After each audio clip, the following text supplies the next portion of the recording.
Hello dears, എല്ലാവർക്കും ചെമ്പനീർ പൂവ് പുത്തൻ പ്രൊമോ വിശേഷങ്ങളിലേക്ക് സ്വാഗതം. അപ്പൊ ഇന്നത്തെ ഒരു പ്രൊമോയില് നമ്മുടെ ചന്ദ്രമതി കുറെ കുത്തുവാക്കുകൾ കൊണ്ട് മൂടുന്നുണ്ട് ഒരു സ്വർണത്തിന്റെ പേരിൽ നമ്മുടെ രേവതി അല്ലെ. അപ്പൊ രേവതി സഹി കേട്ടിട്ട് പറയുന്നുണ്ട്, നിങ്ങൾക്ക് സ്വർണ്ണമാണല്ലേ പ്രശ്നം എന്നൊക്കെ പറഞ്ഞ് നമ്മുടെ രേവതി ഉള്ള സ്വർണം മുഴുവനും എടുത്ത് ആ മുമ്പിൽ ഇട്ട് കൊടുത്തിട്ട്, നിങ്ങൾ മേടിച്ചു തന്ന സ്വർണ്ണമാണെന്നല്ലേ പറയുന്നത്, നിങ്ങൾ തന്നെ എടുത്തോ, ഇനി എന്റെ ഭർത്താവ് മാത്രം മേടിച്ചു തരുന്ന സ്വർണം മാത്രമേ ഞാൻ അണിയുകയുള്ളൂ, അത്ര നാൾ ഈ താലി ചരടായിരിക്കും എന്റെ കാര്യത്തിൽ ഉണ്ടാകുക എന്നൊക്കെ പറഞ്ഞു നമ്മുടെ രേവതി ഭയങ്കരമായിട്ട് ആ ഒരു സങ്കടം കൊണ്ട് കലിതുള്ളുന്നുണ്ട്. അപ്പൊ നമ്മുടെ സച്ചി രേവതിയെ ചേർത്ത് പിടിക്കുന്നുമുണ്ട് ട്ടോ.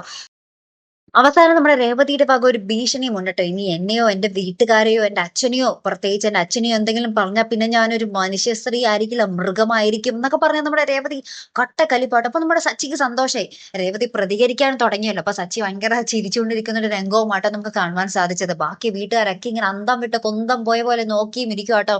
അപ്പൊ എന്തായാലും ഇനി ഒരു പുതിയ രേവതി ആയിരിക്കും കൂട്ടുകാരൻ നമ്മുടെ ചെമ്പനീർ പൂവില് നമുക്ക് കാണുവാൻ സാധിക്കുന്നത് അല്ലെ. അപ്പൊ എന്തായാലും മറക്കാതെ കാത്തിരുന്ന് കാണാം. അപ്പൊ ഇതുപോലുള്ള പ്രൊമോ റിവ്യൂസിനും എപ്പിസോഡ് റിവ്യൂസിനും ഒക്കെ നിങ്ങൾ മറക്കാതെ ചാനൽ സബ്സ്ക്രൈബ് ചെയ്യുക. അടുത്തൊരു വീഡിയോ വരുന്നത് വരയ്ക്കും ഗുഡ് ബൈ.